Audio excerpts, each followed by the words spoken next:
As a fisherman, I use the marine resource wisely so I can conserve our biodiversity. So I can fish for life.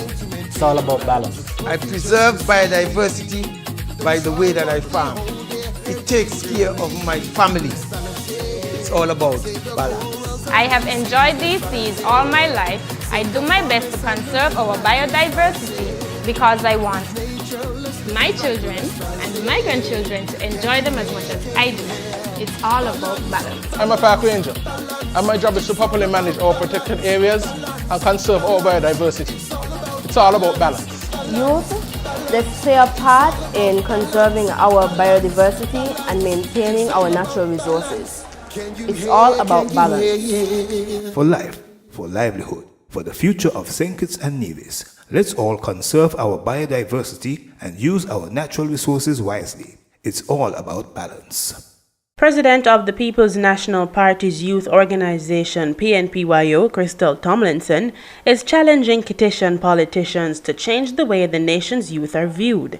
Speaking at the St. Kitts and Nevis's Labour Party's 86th annual conference on Sunday, Ms. Tomlinson outlined issues affecting local youth. She says the concerns of the youth extend far beyond education. And so the concerns of youth far extend beyond just access to education.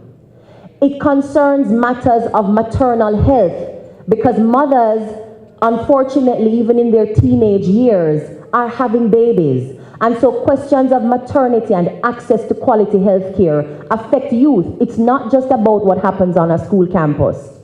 So when we think about youth participation, youth concerns, and youth problem solving, I want to challenge us to widen the scope to think of youth as adults too. And the same challenges we have, whether it is about the tax structure, whether it is about health care, access to higher education, whatever that scope of reference is for big people, it is a similar scope of reference for youth.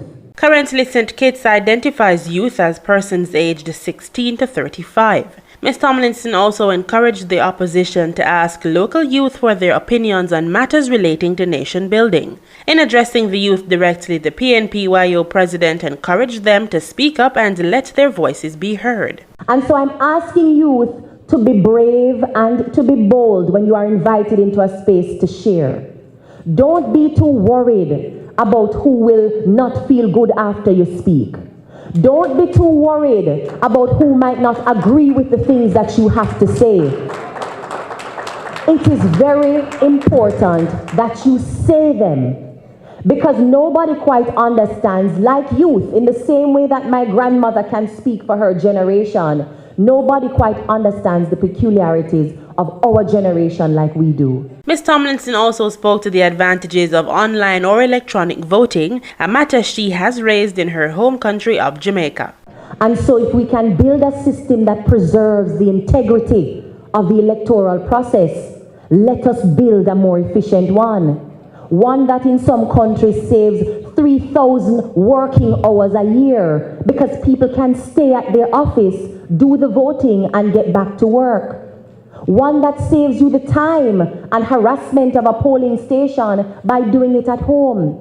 One that allows a person with a disability to not have to be physically carried out of their homes, but to sit where they are and participate privately and with dignity in the voting process. She encouraged the youth present to challenge those in power, encouraging them to be political with their ideas and consistently find new solutions to problems. The opposition's 86th annual conference was held under the theme, Labour, Stronger, Safer, Better for You. For SKN Newsline, I'm Gabrielle Thompson.